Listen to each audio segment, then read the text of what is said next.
Hello again, ladies and gentlemen. I'm Joe Hendy, the Android Authority app guy, and Blackberry Messenger has finally made it to Android. In this video, we're going to do a full review of the application. Your time is valuable, so is mine, so let's get started.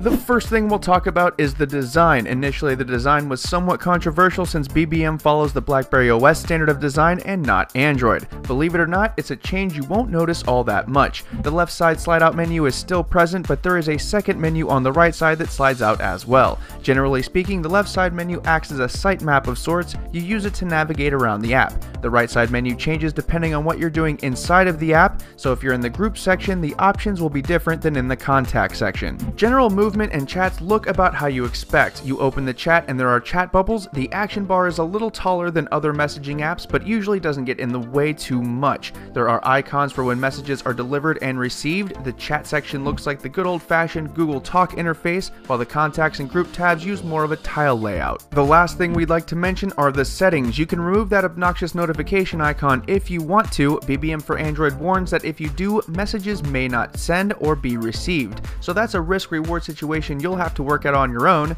You can also tap on your own picture at any time to view your BBM pin, change your profile picture, or update your status. Okay, so here's how this app actually works. There are a few ways to get contacts invited to your list. You can send your pin via email, SMS, and other typical services. If you're actually with the person, you can create a barcode that the other person can scan. This may seem outdated, but it actually works for all major platforms that BBM supports. So you can use this method to swap contact info with, say, an iPhone or a Blackberry owner. Lastly, and my personal favorite, you can use NFC to swap contact details. Just tap the phones together and then tap the screen and things are done. From here, you can do a lot of stuff. There is emoji support similar to Hangouts. There is group chat support, but we'll talk more about that here in a minute. Obviously, one-on-one conversations work fairly well. You can send voice notes and photos as attachments along with regular text messages. There are no video chats yet, but we assume that's coming eventually. Generally speaking, all of these functions work perfectly fine. You can also do a lot of smaller things like send broadcast messages out to multiple contacts, ping people, which shows up as a separate notification from regular messages, and even copy the entire chat if you need to log it somewhere. Okay, let's circle back and talk about groups. Using this, you can create a group, add people, and interact with them all at once. This is similar to having a Hangouts with a lot of people in a certain circle. The difference is BBM for Android goes more in depth with it. You can upload pictures to create galleries that everyone in the group can see. You can create lists, which then can be assigned to contacts as tasks. You can even set events that everyone in the group can see. If used properly, this can be a very powerful real-time way to manage and communicate effectively with people in a business environment. This is admittedly far more than you can get with competitor apps.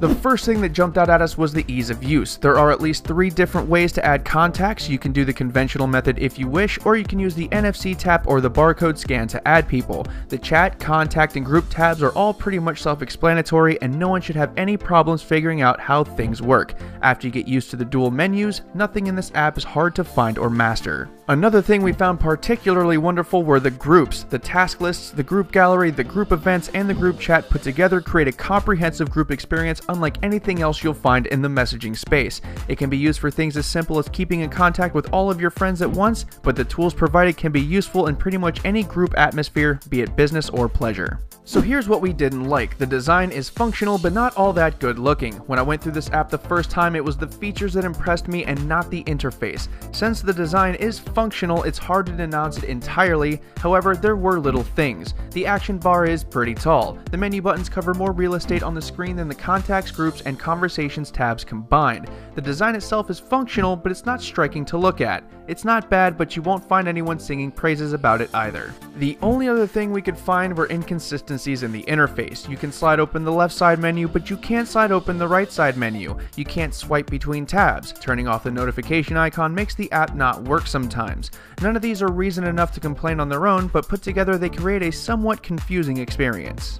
When you get right down to the brass tacks, BBM for Android is definitely good enough to compete on most levels with other messaging services. You can send text, voice, MMS, and eventually video content using this app. The groups function is simply amazing. The interface isn't perfect, but it isn't awful either. The NFC contact sharing is a nice touch. The app doesn't look amazing, but it's functional, which is all you can really ask for. There is still a lot of work left to do for Blackberry, and unfortunately, several issues will probably never be fixed. The notification icon is likely here to stay forever, and several design flaws will likely stick around for the long haul. Once the launch date kinks are worked out, we see no reason why BBM for Android can't be successful. For once, BlackBerry did something that was more right than wrong. Once again, I'm Joe Hendy, the Android Authority app guy. Feel free to subscribe to our YouTube channel, and if you like this review, check out some of our other ones. You can find the written companion to this video in the video description, along with our social media links. Thank you for watching, and have a wonderful day.